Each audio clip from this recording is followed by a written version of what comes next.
Gofret û etar. Gelek sal ser re bihêrîn. Hîna zarok bûm. Li ber pez bûm. Çawa çav etar ketibûm, çîlekiya min serî rakiribû. Berî wê rojê carekê bi bavê xwe re çûbûm bajêr. Ji min re gofret kirîbû. Gofretên bi qeymaq çi xweş bûn. Dûr re em dîsa çûbûm bajêr, lê ji ber ku min zanîbû bi bavê min re pere tune ye, min çîlekiya xwe kor kiribû. Carekê li gund min bi vî etarê dihat re gofretên bi qeymaq dîtibûn. Wek bavê min negot, mirov carinan ji nefsa dikeve hefsa. Etar ji dûr ve dihat, tehma gofretên bajêr ji min nedigeriya. Di aqilê zarokî. Bi derbekê re fikrek hatibû min û li gorî wê fikrê min berê pezê xwe ber bi gund ve rast kiribû. Min pezê xwe heta nêzîka gund biribû û bi çolbirî min xwe berdabû pêşiya etar. Etar li ser pişta hespê xwe bû. Difîkand û dihat. Ez jî wek siyabendê silîvê li ser rêya wî sekinî bûm. Kengî ku gihaştibû nêzîka min, ez rabûbûm ser xwe. Etar rişma hespê xwe kişandibû û sekinandibû. Ez çav re kiribûm û ji min re gotibû. Te xêr e yabo? Min gotibû. Xalo, gofret te re heye? Erê yabo heye. Qeymaxê wan jî hene xalo? Erê yabo, gofretên min bi qeymaxin. Tu dikarî qutiyekî bide min? Etar li ser pişta hespê qutiya gofretên bi qeymaq dirêjî min kiribû. Piştî ku min rahiştibû qutîka gofretan, tiştekî din hatibû bîra min û îcar min ew pirsîbû. Xalo, şeh û mirêk jî bi te re hene? Erê yabo, şeh û mirêkên min jî hene. Etar li heqî bênerîbû, şeh nedîtibû. Tim mabûbû. Şehê xwe ji bêrîka xwe derxistibû û tevlî mirêkê dirêjî min kiribû. Min ew jî ji destî wî girtibûn. Bi gavekê paş de çûbûm û min ji etar re gotibû.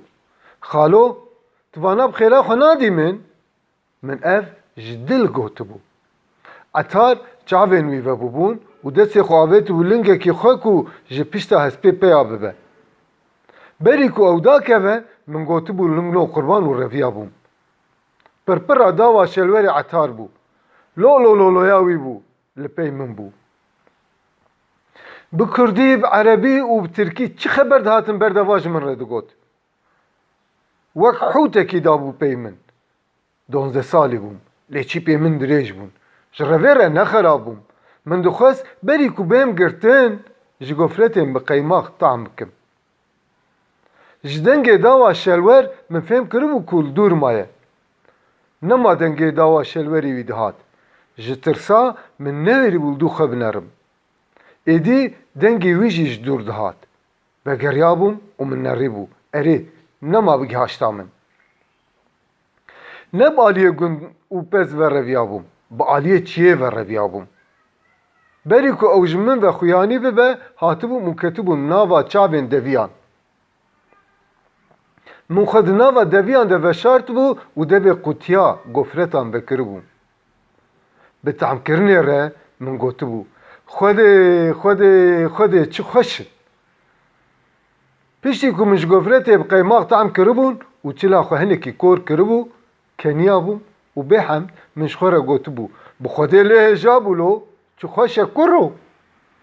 Ji nava deviyan min didît çend zarokên gundiyên me li wî aliyî li ber pezê xwe ne. Etar jî ji min ve xuyanî bûbû. Etar rast berê xwe dabû wan û ber wan ve diçû.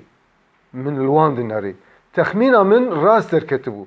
Etar çawa gihaştibû hinda wan zarokên hevalê min li wan xistibû. Haya wan ji tiştekî tune bû. Ji min ve xuya bû tiştên wan ji wan disten. Dûr re etar vegeriya bû, ber bi hespê xwe veçûbû.